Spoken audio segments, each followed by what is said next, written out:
Hey guys, Lord here, back again with another action figure review. Today we'll be taking a look at the Marvel Legends Zabu Build-A-Figure Wave Icarus from the Eternals, not to be confused with the live-action E-Turd-Ols, not Turtles, evil villain, Turd-Ols, because the Eternals movie was a steaming turd.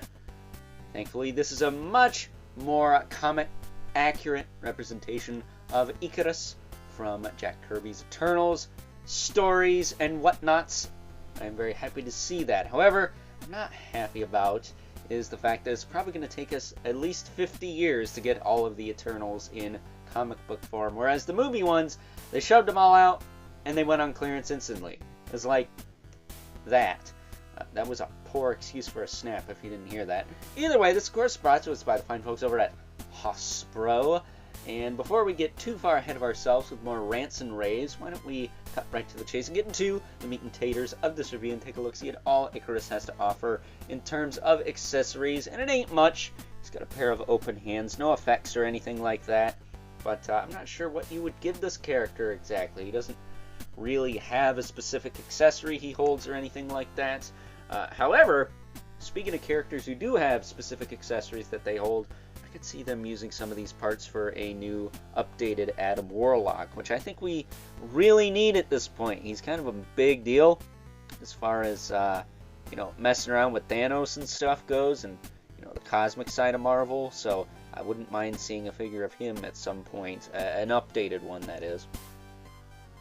That said, I think they did a good job on Icarus here, despite the fact I know next to nothing about this character. Excuse me. Selma Hayek's got my tongue. Either way, as far as articulation goes, he does have a disc hinge in the neck.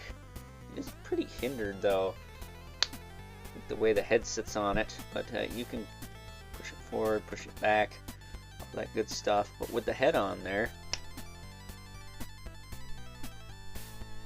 yeah, I don't want to move very far at all. That's very interesting. Either way, the shoulders go up, they go back down, they rotate all the way around. Bicep twist. Didn't need to lubricate those. I might still, but on the fence about that. Double elbow. Pretty decent there. He's got a swivel and a hinge in the wrist. Ab crunch. Moves that far forward. That far back. Not really back at all, huh? No, not really. It is Icarus, though. He does have a waist cut, but it's very tight because of the belt, which you can kind of push out of the way, but not really. Hips will kick forward. Not so much back. They will kick out, not very far. He's got a thigh cut. I think he's got the kind of pinless spider UK parts that we also saw in that Prowler retro card from Walmart there. He's got a double knee. That works okay. And he's got a boot cut, which I did have to heat up and pop off and use a little soap on. So I'll be mindful of that. He does have a hinge in the foot with a rocker as well. And that is your lot. So the first Eternal. I'm impressed, it looks good. I think the sculpt is okay. It looks like Icarus. I'm curious when we'll get the rest of the Eternals again. It might take like 50 years to do that, but, we're off to a good start. I'll say, we're off to a good start. Nothing amazing, but good. So, with that being said, it's time now that we move right along and take a look at some size comparisons.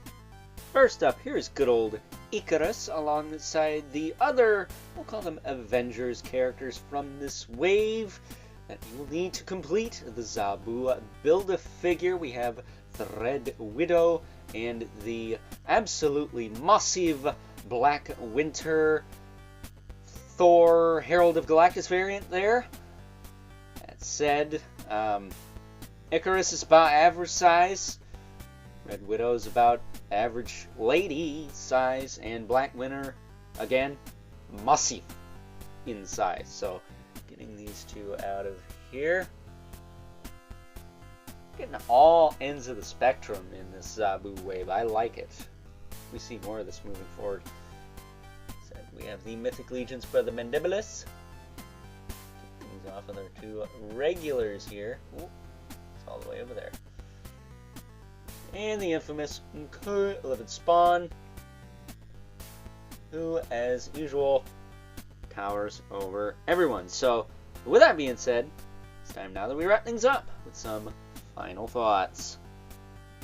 Overall, and despite the fact that we're probably all going to be dead before the fine folks over at Hasbro complete the comic book Eternals team which Icarus hails from, I have to say that good old Icarus here is a good start to that team. Let's just hope they don't take too long to bring it to us. So with that being said, I hope you guys enjoyed this review. Until next time, I'll catch you guys later.